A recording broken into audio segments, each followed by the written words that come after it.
Pero en principio, bueno, pues la vida es lo que es y va pasando el tiempo. Y estos son pues 30 años de mi vida que corresponden a 30 años de esta niña, que es la primera persona que se trasplantó en la Comunidad de Madrid en septiembre de 1984. Y esto es un día que me lo he encontrado en Fuengirola, recientemente en el mes de enero, de forma casual. Y bueno, pues estos son lo que voy a intentar contar a lo largo de este tiempo. Yo creo que la historia es importante conocerla, primero porque aquí hay mucha gente joven que no la conoce y segundo porque la historia siempre se repite, ¿no?, de una manera o de otra. Bueno, en principio, esta es la curva de supervivencia que se consigue con los trasplantes cardíacos. Esto es un registro que es voluntario de la Sociedad Internacional de Trasplante y como ven ahí, sobre 103.000 y pico enfermos que se han registrado, pues vemos que se consigue una supervivencia media que es de 11 años. Quiere decirse que a los 11 años el 50% de las personas que se han trasplantado están vivas. Esto, para una terapia tan compleja, para enfermos tan graves, que su pronóstico se mide pues, en meses o incluso a veces en días o en horas, pues la verdad es que son unos resultados bastante buenos. Bueno, como sabéis, la mortalidad cardiovascular se viene reduciendo en el mundo occidental desde estos últimos 50 años de forma manifiesta. Concretamente, se ha reducido en un 75%. Esta es una curva sobre esa reducción en los Estados Unidos, como se ve, y ahí están indicados una serie de hitos que no puedo explicar desde aquí, como son pues desde el año 58 pues la primera arteriografía coronaria, en el 54 la primera operación de corazón, y bueno, pues cómo a partir del año 72 empieza a crecer de forma muy sustancial la mortalidad. Y esto pues aparentemente pues parece que se debe achacar básicamente pues al mejor control de los factores de riesgo. Veis ahí pues el Programa Nacional de los Estados Unidos sobre hipertensión arterial, sobre presión arterial elevada en 1972, o el NCEP de 1985 de control de los lípidos, ¿no? Como veis ahí, por ninguna parte aparece el trasplante cardíaco. Y es que probablemente directamente el trasplante influye muy poco en la supervivencia o en la mortalidad cardiovascular.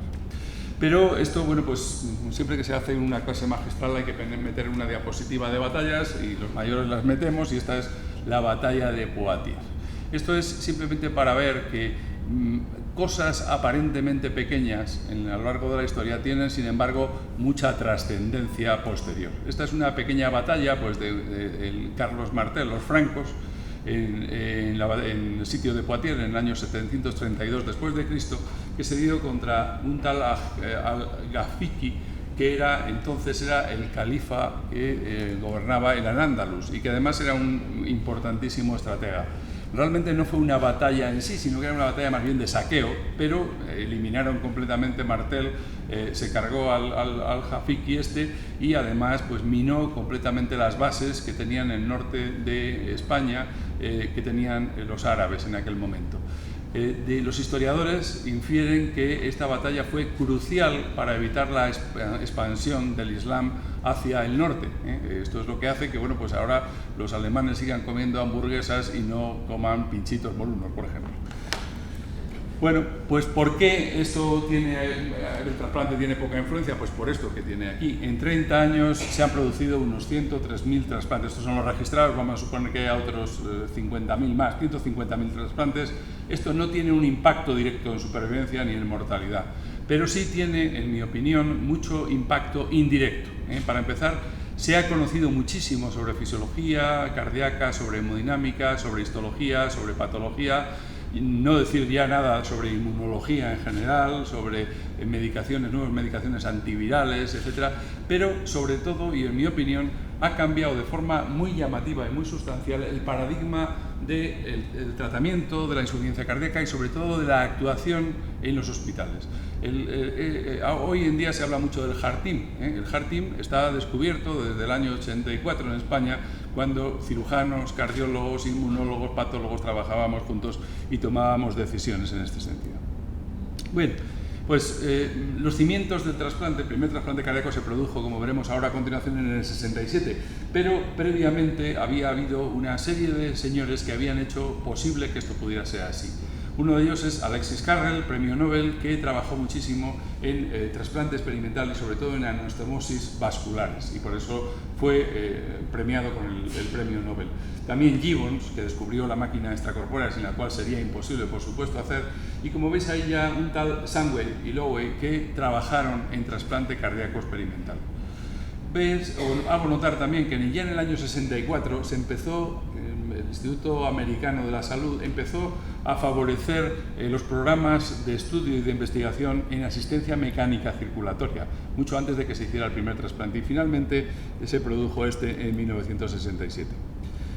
Demikov es un ruso que, laureado con el premio de ser héroe de la Unión Soviética, se considera el padre de la trasplantología moderna. Escribió ese libro que tenéis ahí en el año 1960 e hizo interesantísimos experimentos, elegantes experimentos como este de aquí de un perro con dos cabezas, que sobrevivió varias semanas, es lo que los andaluces deben llamar el misto lobo, que veis que es así, ¿no? Bueno, pues ese se le considera realmente el padre de la trasplantología. El primer trasplante se hizo en Jackson, Mississippi, y lo hizo este hombre, James D. Hardy. Y era un cirujano que estaba operando a un enfermo moribundo con una gangrena, una sepsis, y entonces, bueno, pues le puso un corazón de chimpancé. El enfermo, el corazón más bien que el enfermo, estuvo latiendo durante 90 minutos y después, posteriormente, se paró. Bueno, pues en aquel momento, las críticas a este hombre por todos desde la clase médica, desde los animalistas, defensores de los derechos de los animales, fueron absolutamente tremendas, ¿no? O sea, como alguien que se le había ocurrido un experimento por las buenas. Esto no era así ni mucho menos. Este hombre llevaba trabajando en trasplantes muchísimo tiempo. Un año antes había hecho un trasplante de pulmón con éxito que vivió 3 meses. Y tiene publicados como del orden de 250 libros, llegó a ser presidente de la American Heart Association, era realmente un sabio. Pero en aquel momento ya el doctor Starzl, que para los que no lo sepan fue el primer cirujano que hizo un trasplante hepático y al cual se le habían muerto los 3 primeros, pues le comentó al doctor Hardy: de ahora en adelante vamos a ser parias en la comunidad de los cirujanos americanos. El primer trasplante se produce, como debierais saber, los más jóvenes, el 3 de diciembre de 1967, lo hace Christian Barnard, en ese hombre que hay ahí, Luis Baskansky, y esto pues fue un hecho, por lo menos desde el punto de vista mediático, tremendamente importante, tan importante como la llegada del hombre a la Luna. Parece ser que este hombre fue ayudado por Hamilton Naki, ese señor negro que veis ahí, que no era médico, estuvo en la operación y parece ser que jugó un papel muy crucial, pero que era un técnico de laboratorio. Bueno, pues este doctor Naki pasó sin pena ni gloria y solo análisis biográficos después pues le dieron la importancia que probablemente tenía, ¿no? Esta era la primera donante del mundo desde el punto de vista del corazón, Denise Darval, una pobre secretaria de 25 años que estaba comprando pasteles y fue arrollada por un coche. Por supuesto, el trasplante se hizo a corazón parado, cosa que, como sabéis, no es la técnica actual, pero entonces no existía ninguna otra posibilidad. Pero realmente el padre del trasplante cardíaco es este señor, que ya lo he mencionado anteriormente, que es el Dr. Sangway, al que tuve oportunidad de conocer en el año 2001, y que es el que en el hospital universitario de Stanford ha trabajado de forma más seria y más continuada en este campo, ¿no?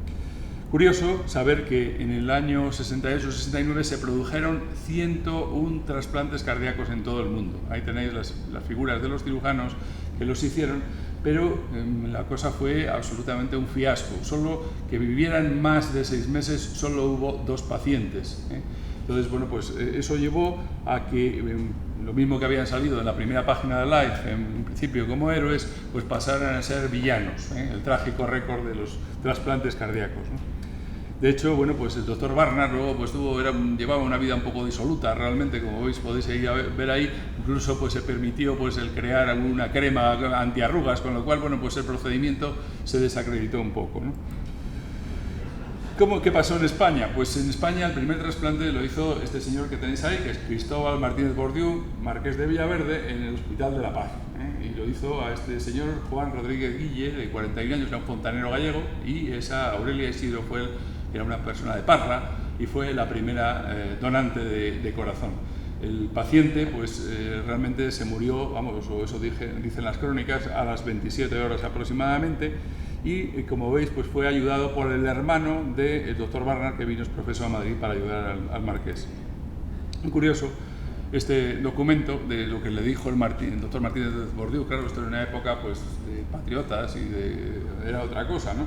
Han hecho ustedes por España más de lo que piensan. Y también interesante es ver la carta que a modo de pequeño testamento pues había escrito a su mujer. Escribía a su mujer: cobras la liquidación, llevas la llave que está en los pantalones, el abrigo mío se lo das a papá, no tengas miedo, Dios te dejará criar a la niña, y si puedes aguantarte en Madrid, mejor.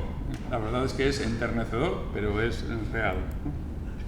El primer trasplante que podemos llamar, digamos, científico, por así decirlo, se produce en 1984 en el Hospital de la Santa Cruz y San Pablo. El doctor Carals trasplanta a un paciente que sobrevivió durante 3 meses posteriormente, y nosotros pues en el mismo año, 4 meses más tarde, pues hicimos nuestro primer trasplante a esa niña que presentaba previamente, una niña de Granada, que bueno, pues fue inmortalizada entre otros por Francisco Umbral, como pueden ver.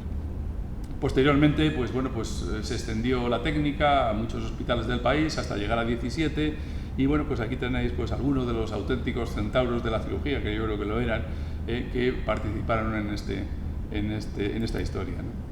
Y dentro de estos, pues recordar por supuesto a mi querido jefe y mentor, el doctor Figuera, bueno, pues al que no lo conozca le recomiendo ese libro que escribió sobre sus vidas y la cirugía, que realmente no es una obra de trasplante, no una novela de trasplantes, es una novela de la medicina y de la vida. Bien, pues hasta aquí hemos llegado con 7.024 trasplantes en prácticamente 30 años, con unos scores de supervivencia que están ahí registrados, que son exactamente superponibles a los que registra el registro internacional, o sea, todos los hospitales del mundo, y que por supuesto van mejorando con el paso del tiempo. Como ven ahí en la curva intermedia, pues es mucho mejor en los que se han trasplantado a partir del año 2000. El trasplante cardíaco pasa por, los trasplantes en general pasan por ser la joya de la corona del sistema, y no lo digo yo, lo dicen todos los ministros que han pasado por ahí. Entonces me querría comentar algunos hitos que son pues muy interesantes de recordar, por lo menos para mí, que los he vivido, ¿no? Y es cómo era el tratamiento de la insuficiencia cardíaca en 1984. Pues bueno, pues aunque a los más jóvenes os cueste creerlo, pues no se sabía que los betabloqueantes podían ser utilizados, porque el famoso estudio ANS Trial es de 1997. No se sabía cómo funcionaban los IECA, porque el Consensus es del 87 y el SOLV es de 1991. Y el primer desfibrilador implantable en Europa se puso en 1982, bastante después en España. Realmente eso no era lo peor es que tampoco sabíamos muy bien a quién deberíamos trasplantar. O sea, no había cuerpo de doctrina, no había indicaciones realmente. Se sabía que la insuficiencia cardíaca era muy mala, que se creía que era irreversible, cosa que luego se ha comprobado que no era así, y que además muchos enfermos se morían súbitamente, con lo cual bueno, pues hacían trasplantes preventivos, ¿no? Y lo peor, no había teléfonos móviles, que esto para el trasplante os garantizo que es una cosa imprescindible. O sea, no sé cómo podíamos hacerlo con los teléfonos normales.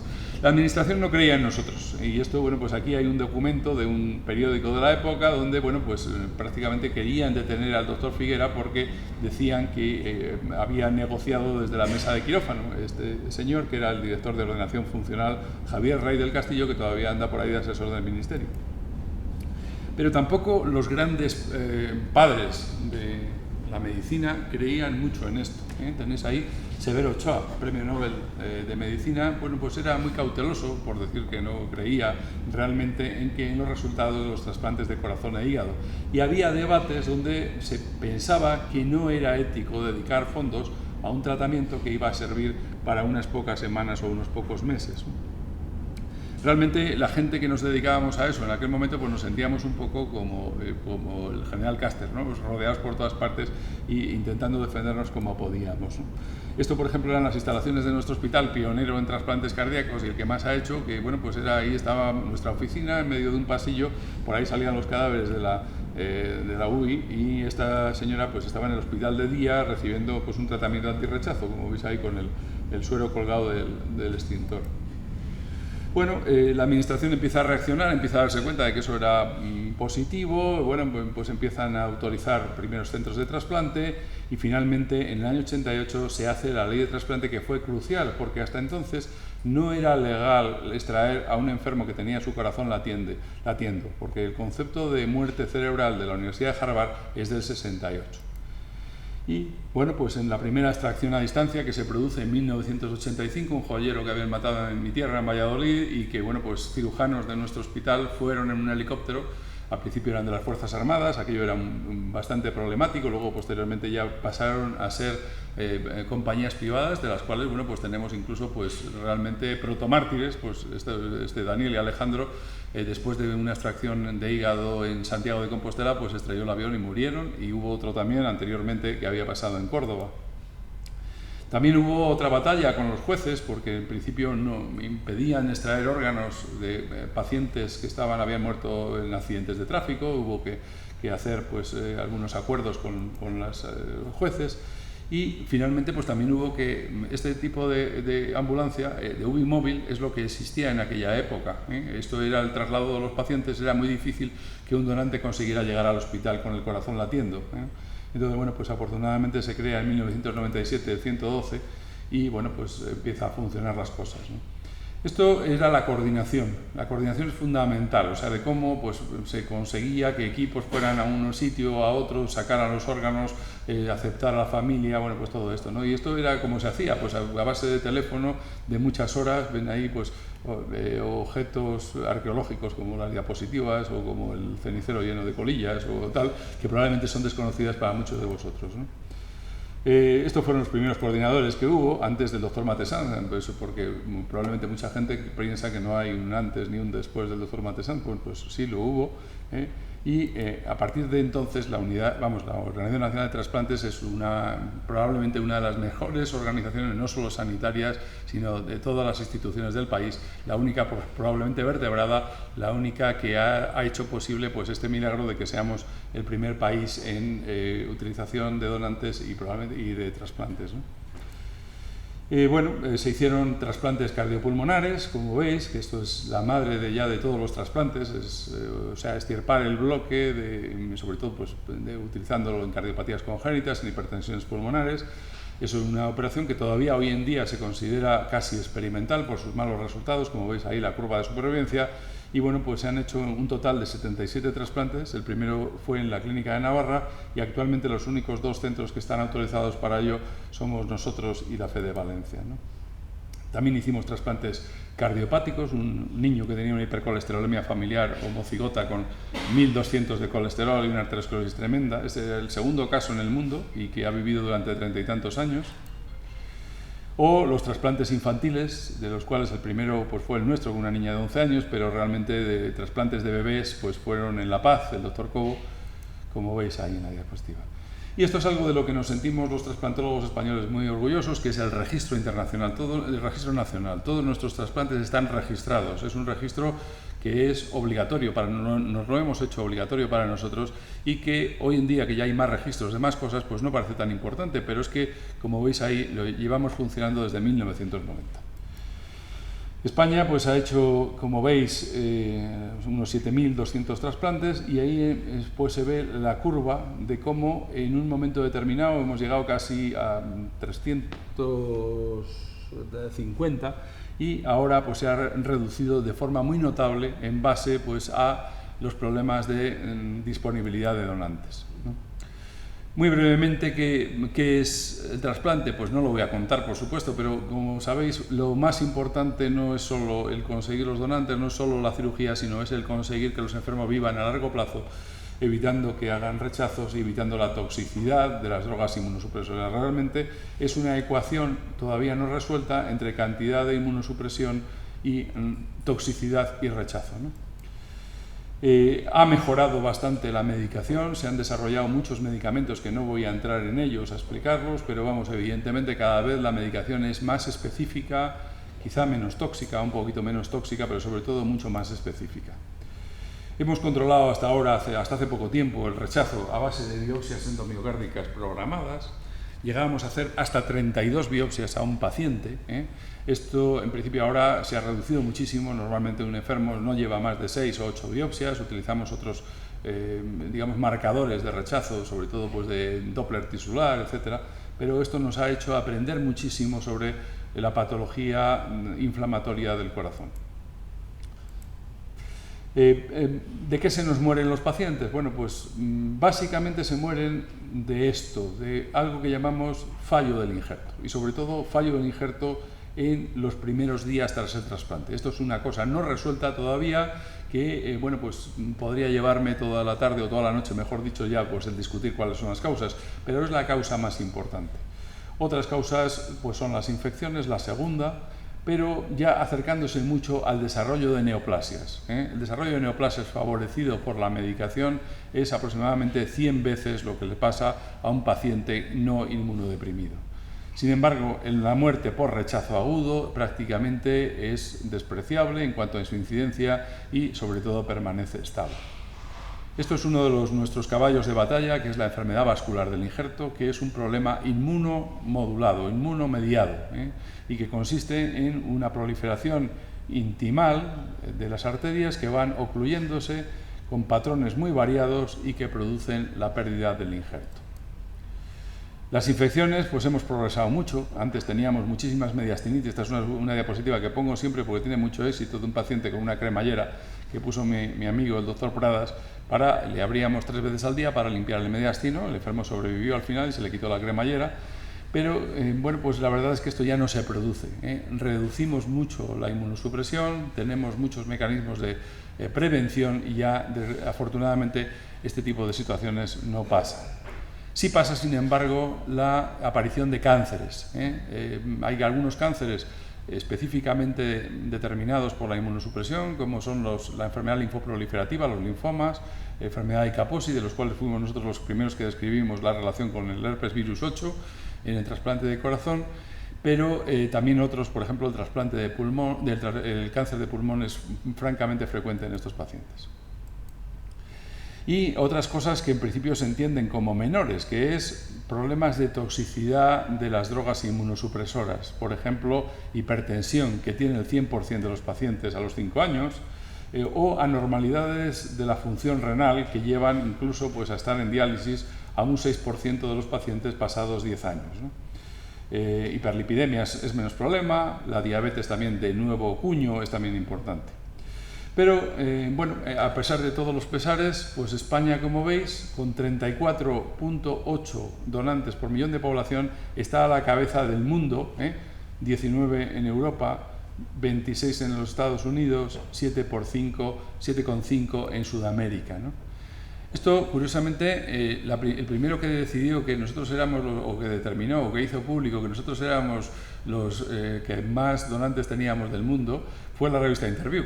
Luego, posteriormente, la Organización Nacional de Trasplantes se hizo eco y, finalmente, pues la Unión Europea recomendó utilizar el sistema español de trasplante como el más idóneo y el más efectivo, ¿no?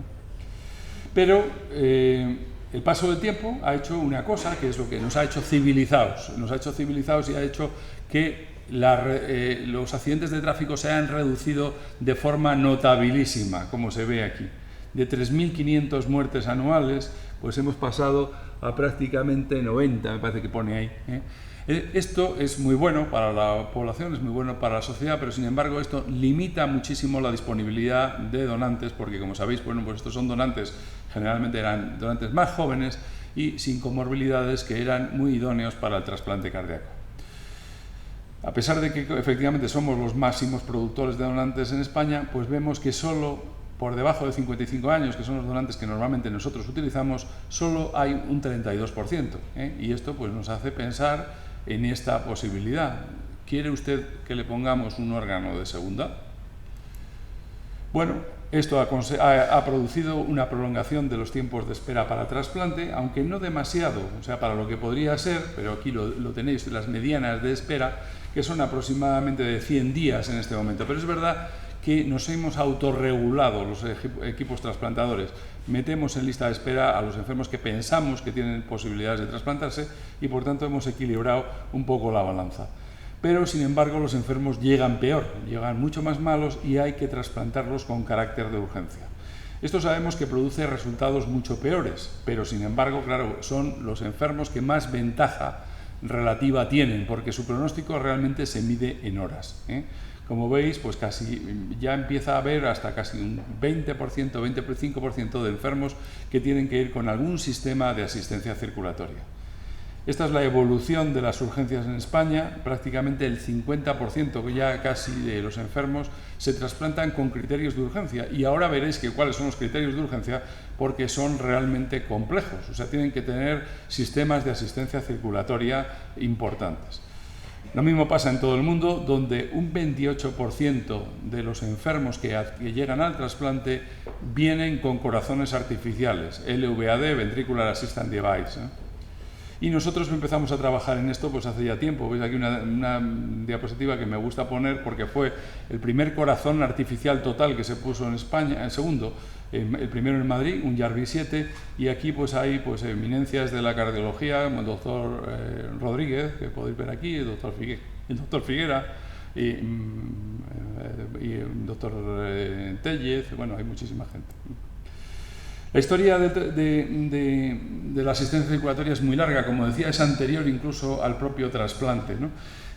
Fijaros que en el año 62 se puso el primer corazón artificial, el primer ventrículo artificial, y en 1984 se pusieron los primeros corazones totales artificiales, que llegaron a vivir hasta 2 años. Pero no es hasta el año 2000 cuando hay estudios clínicos que demuestran que esto es mejor que los enfermos óptimamente tratados con tratamiento médico, y es aquí cuando se produce el auténtico despegue. Como veis, estos son cifras de un registro americano obligatorio de asistencia circulatoria que ya está un poquito anticuado porque es del 2012. Ahora se están poniendo del orden de 2.500, 3.000 asistencias circulatorias anualmente en los Estados Unidos, ¿no? ¿Por qué es esto? Pues bueno, fundamentalmente por esto. Ha mejorado la tecnología. Ha aumentado la prevalencia de la insuficiencia cardíaca avanzada. Tenemos todo el mundo menos disponibilidad de trasplantes cardíacos, de donantes. Fijaros que en Alemania solo un 30% de los enfermos listados llegan al trasplante. Y hay una muy mala supervivencia del shock cardiogénico. Esto es lo que pasa con estas asistencias circulatorias con el paso del tiempo. Como veis, esto era lo que pasaba hasta el 2007 y cómo ahora se consigue una supervivencia de prácticamente del 80% al año.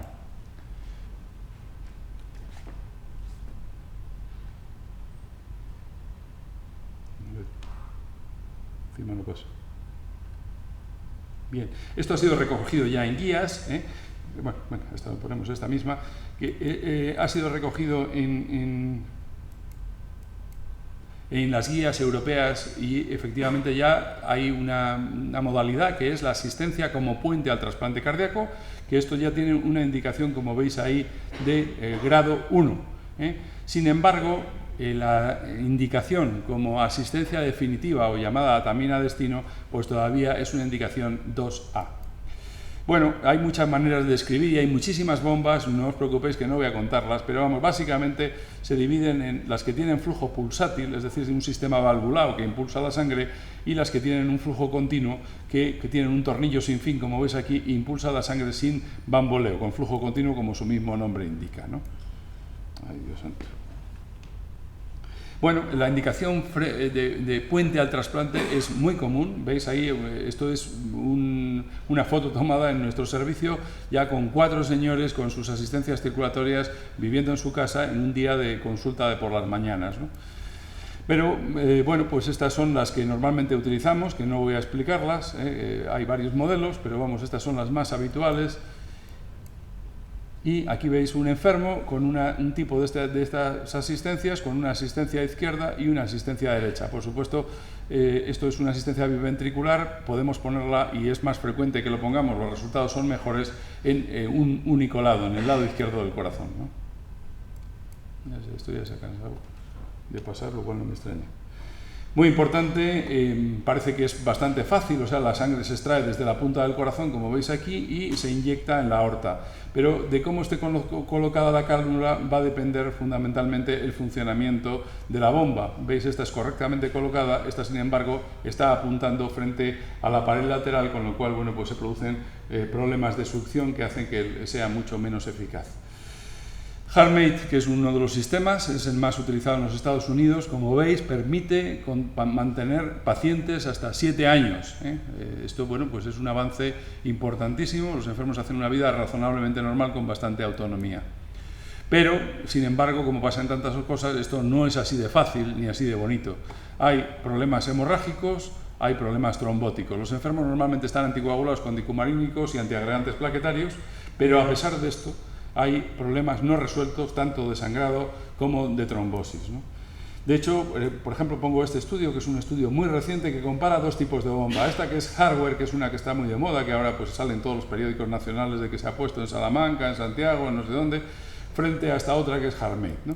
Y como veis, resalto esto, Una de ellas tiene un 28% de ictus, frente a la otra que tiene un 12% de ictus. Esto es un estudio controlado de un número bastante significativo de pacientes.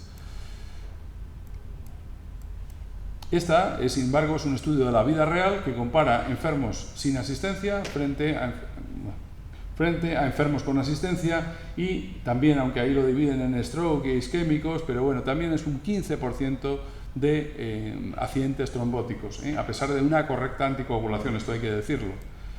Nosotros tenemos una experiencia bastante amplia en este tipo de sistemas Berlin-Hart, que no voy a detallar. Hemos puesto pues 25 pacientes, 24 han sido como puente al trasplante y uno a destino que vivió año y medio. Bueno, ¿cuál es el futuro? Ya voy terminando. Pues yo decía en el año 99, esto era lo que se suponía que era el futuro. Unos cerdos transgénicos que producían unos corazones que estaban libres de complemento y que por tanto no reaccionaban ante el salto del grupo sanguíneo. El grupo sanguíneo de los cerdos y de los humanos es completamente distinto. Aquello, llegamos a tener un paciente que estaba en Alemania, que estaba en lista de espera, y se hicieron unas inversiones tremendas, hizo Novartis aquí en España, en La Coruña concretamente, que se vinieron abajo con la eclosión del VIH. Aquello quedó abortado y quedó prohibido por la posibilidad de transferir retrovirus. Entonces yo aquello pensaba que el futuro serían las máquinas. Veis ahí el típico señor de Idaho paseando por su campo con una máquina de estas puestas, y así lo decía. Sin embargo, bueno, por entonces, 2001, pues lo que se llevaba eran las células madre, y esto era lo que parecía el futuro. La verdad es que han pasado 14 años y sigue sin haber evidencia sobre el beneficio de las células madre. Se ha conseguido demostrar que son seguras y desde luego es una hipótesis muy razonable y maravillosa, pero por supuesto falta todavía muchísimo camino, en mi opinión, ¿no? Por tanto, yo creo que lo que hay hoy en día, o lo que va a haber en los próximos años, son máquinas, y esto pues tenéis ahí a Dick Cheney, el famoso de la guerra de Irak, que llevó una de estas durante 1 año y medio. No debía ser tan buena porque luego se trasplantó, a pesar de que tenía 74 años, y vive, como sabéis, ahora, ¿no? Pero fue muy mediático y hizo popularizar este tipo de sistemas, ¿no? Bueno, estas son las asistencias de larga duración que vamos a utilizar, o que podemos utilizar en principio como asistencia definitiva. Esto pues es una cosa muy interesante de comentar, cuál es la estrategia, si asistencias definitivas o realmente son puentes al trasplante, pero ni hay tiempo ni es el momento. Hay de hecho muchísimos países, entre otros el nuestro, donde la asistencia de destino no está, digamos, legalizada o aprobada desde el punto de vista sanitario. Bien, pero lo que es evidente es que estas asistencias de destino están aumentando muchísimo en los Estados Unidos, y como veis, estos son los resultados, 22% de mortalidad aproximadamente al año, y un porcentaje pequeño de trasplantes, un porcentaje pequeño de muerte y de trasplantes. Y estos son los que viven y continúan con la máquina de manera permanente. Cuestión diferente es esto. ¿Se puede esto pagar? Pues aquí tenéis algunas cifras. Esto es lo que cuestan estas máquinas, 110.000 euros. Pero esto, que no es tampoco demasiado grande o demasiado alto frente a otras cosas que, digamos, utilizamos habitualmente y que tampoco nos rasgamos las vestiduras, este no es el problema. El problema es el gasto indirecto que estos pacientes tienen, complicaciones, hospitalizaciones, etcétera, etcétera, etcétera. ¿Se puede pagar esto? Pues cualquiera sabe, yo no lo sé. Retos. Bueno, pues esto es la historia natural, esto es un esquema de Bramwell. Todos los desarrollos de las terapias complejas pasan por un momento de euforia, lo tuvimos hasta el año 2000, 2005, después vino una depresión y ahora probablemente estamos en la estabilización. Y ahí es donde tenemos que hacer algunos pasos adelante que son muy importantes. Por ejemplo, tenemos que definir realmente lo que son unidades de insuficiencia cardíaca avanzada. Segundo, deberíamos establecer redes de atención al shock, código shock. Y finalmente deberíamos tener una acreditación en este ámbito, ¿no? Fijaros un poco cómo está distribuido. Estos son el número de trasplantes que se hacen por centros en todo el mundo. Veis que se hacen entre 10 y 19 en la mayor parte de los centros, ¿eh? Fijaros que hagan más de 50 trasplantes al año son una minoría absoluta, ¿eh? Esto, claro, dispersa muchísimo los resultados y hace muy problemática, digamos, las cosas en general, ¿no? Fijaros, este es un documento que no ha tenido ninguna relevancia porque las demás comunidades autónomas no lo han aprobado, pero aquí es donde se explicita por parte de la ONT pues, los centros de trasplante que son necesarios en el país, lo mismo que la actividad, ¿eh? La actividad mínima se debe considerar 20 trasplantes. Esto realmente prácticamente ya no lo hace nadie hoy en día en España, nadie llega a ese tipo de cosas. Ahora, ¿quién cierra centros en España? Pues probablemente nadie. Finalmente, bueno, pues esto debe haber una acreditación en insuficiencia cardíaca avanzada y trasplante, los americanos ya la tienen y la Sociedad Europea está en marcha para hacerlo en fechas muy próximas, como veis en la diapositiva, ¿no? El shock es el otro problema. El shock tiene una incidencia relativamente baja, pero con una mortalidad alta y que no ha variado en los últimos años, incluso a pesar de la reperfusión mecánica. Entonces, bueno, como sabéis, la actuación en el shock es fundamental, el hacerla muy rápidamente porque enseguida el enfermo se pone acidótico y los niveles de lactato se relacionan directísimamente con la mortalidad, ¿no? Hoy en día tenemos procedimientos de reanimación cardíaca que son bastante eficaces, que son el Impella, que es este, que es como veis aquí es un tornillo sin fin que se pasa por la aorta por vía percutánea, el ECMO que se pone quirúrgicamente pero también podría ser por vía percutánea, o la Levitronis. Cada uno tiene sus efectos pero existen y hay que entrenarse en ellos porque esto digamos es el día a día ya del tratamiento de los enfermos urgentes, ¿no? De hecho, mirar aquí, estos son unas cifras de cuál es la incidencia del infarto agudo de miocardio, la muerte súbita y el shock. Bueno, pues evidentemente el infarto agudo es importantísimo, la muerte súbita también, la mortalidad absoluta también, en todos ellos el shock es pequeño, pero es todavía relevante y por tanto es la próxima frontera. El manejo, pues fijaros que en el infarto agudo de miocardio está perfectamente hecha la definición, la actuación y la protocolización. En la muerte súbita empieza a estarlo, pero en el shock, cero. Y, por supuesto, en la organización asistencial, pues hay jerarquización, en el infarto, las unidades coronarias, los códigos infartos, en la muerte súbita empieza a haber desfibriladores en todas las partes, pero en el shock no existe. Solo estamos unos cuantos aficionados, como nosotros, que recibimos enfermos en situación de shock, que son pues muy ingratos porque tienen en las mejores de las manos una mortalidad muy alta, y que, bueno, pues los recibimos pues cuando podemos y como podemos, ¿no?